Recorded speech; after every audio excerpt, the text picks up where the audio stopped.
જય માતાજી ફેમિલી, કેમ છો બધાય? મજામાં? હું શાંતિ મકવાણા તમારું મારા વિડીયોમાં સ્વાગત કરું છું અને બધાય ખુશલ મંગલ હૈસો એવી મા રાંદલને પ્રાર્થના કરું છું.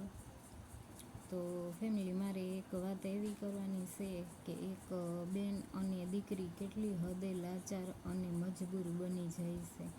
જો એક પારિવારિક પ્રસંગમાં ભાઈની ઘરે ન પહોંચી શકે ને તો ભાઈને ભાભી એને એમ કહી દે કે તું હવે અમારી ઘરે ના આવતી.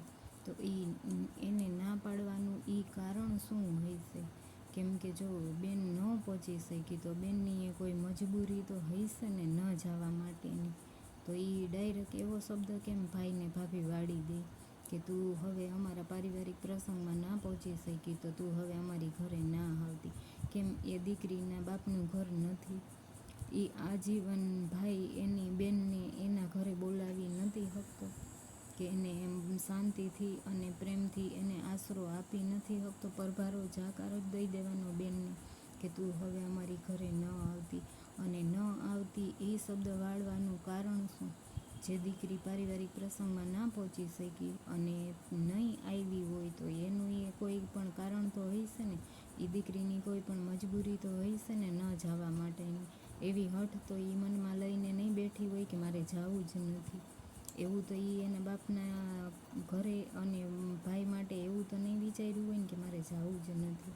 તો ન જવા પાછળનું કોઈ પણ કારણ તો હશે ને એ બેનને. તો એનાથી એવો એક બાપનો દીકરો અને ભાભી થઈને એવો શબ્દ કેમ વાળી શકે કે તું હવે અમારી ઘરે ના આવતી. અને જ્યારે મિલકતમાં અને પ્રોપર્ટીમાં જે બધાય કાગળિયામાં સાઈન કરવાની હતી ત્યારે એ સહી જોતી હતી ત્યારે તો બેન પાસેથી લઈ લીધી હતી.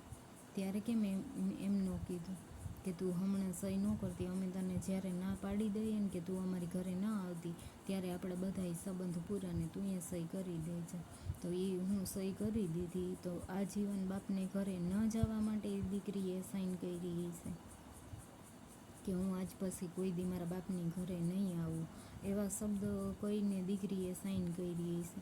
એને તો રાજી ખુશીથી એવી રીતના કર્યું હશે ને કે મારા બાપની જે કોઈ પ્રોપર્ટી છે એમાં મારો હક હિસ્સો છે એ હું આજથી મારા ભાઈના નામે કરું છું અને હું મારી સાઈન કરી દઉં છું. એવી રીતના એને સાઈન કરી હશે ને. તો એવી રીતના તો નહીં કરી હોય કે હું આજ પછી હવે કોઈ દી મારા બાપની ઉંમરે નહીં આવું કે મારા બાપને ઘરે નહીં આવું. એ દીકરીને તમામ અધિકાર હસ્તે મોઢે બોલાવવાના હતા ને, ખાલી સાઈન કરાવવા પૂરતા જ નહોતા. એના તમામ અધિકાર આવવા જવાના, એને હસાવવાના, બોલાવવાના, એના હારા હાંતામાં તમારે જવાનું પિયરવાળાને. એવા બધાય જવાબદારી સાથે તમે એને પિયરવાળા રાખો છો ને. તો આજે પિયરવાળા દીકરીને જાકારો કેમ આપે છે? જ્યાં જોઈએ ત્યાં એક ઘરમાં 5 દીકરીઓ દુઃખી છે. તો તમે આવી કરોડોની સંખ્યામાં દીકરીઓનો આંકડો કરો તો એ દીકરીઓ, મને તો ખબર નથી 100માં 5 હોય કે વધારે હોય, પણ આ તો એમ કે અંદાજે આપણે જ્યાં જ્યાં આપણી ઉંમર પ્રમાણે કિસ્સા સાંભળીએ ને તો જરૂર એ દીકરીના મોઢેથી આવી રીતના શબ્દ નીકળે છે કે મારા પિયરવાળા મને આમ રાખે છે ને મારા ભાઈ ભાભી મને આમ રાખે છે. તો બસ દીકરીને ખાલી 20 વર્ષની કરી અને પરણાવીને સાસરે મોકલીને એના તમામ અધિકારોથી અને જવાબદારીઓથી હાથ ખખેરી નાખવાના. એ દીકરીને સુખ દુઃખ કે કોઈ પણ હાલતમાં એને આવકારો નહીં દેવાનો. એને ખાલી હસ્તે મોઢે બોલાવવાથી એ જવા દેવાનું ભાઈ ભાભીને. તો આવા ભાઈ ભાભીનું કામે શું છે? હું તો એમ જ કહું કે ભગવાન એવા ભાઈ ભાભી મોકલે જ શું કામે દુનિયામાં. જો એક દીકરીને એના બાપના ઘરે જવાથી જાકારો મળી જતો હોય તો એવા ભાઈ ભાભીના કામે શું છે ભગવાનને કે આ દુનિયામાં. તો એ બહેનોને ભાઈઓ વગરનો જ રખાય.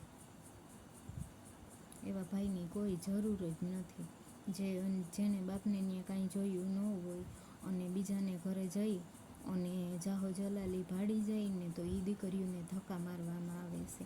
કેમ તમને સાઈન કરી દીધી છતાંય એ દીકરીઓ હક હિસ્સા માગે છે?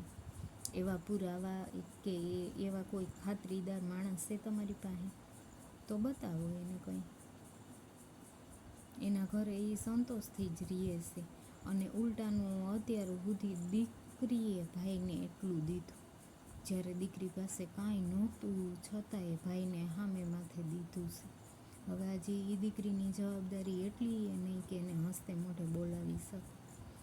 એ દીકરી એની પાસે એના હિસાબ નથી માગતી કે મેં જે તને કાંઈ પણ દીધું ને તો એનું વળતું તું મને દે.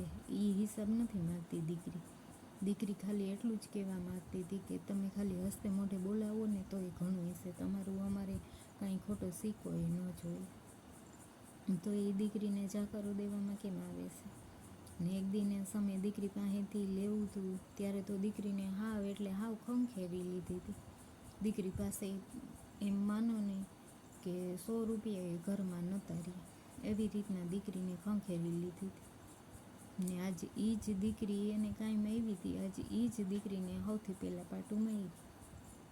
તો સાચું થયું કે ખોટું થયું ફેમિલી, તમે મને હોય ને એવો જવાબ દેજો.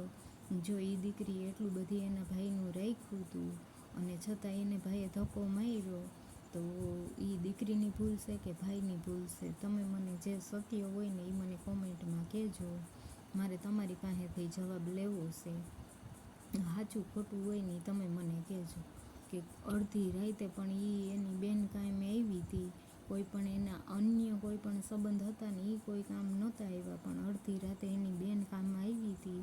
તો આજ એ જ બેનને પેલો ધક્કો માર્યો અને જાકારો દીધો, તો એ બેને આ સાચું કીધું કહેવાય કે ભાઈએ સાચું કર્યું કહેવાય?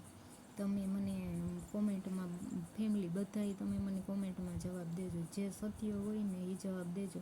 જો મારી તરફથી કંઈ પણ હશે ને તો એ હું ખોટું નહીં લગાડી તમે મને સત્ય હોય ને એ જવાબ દેજો. જય માતાજી.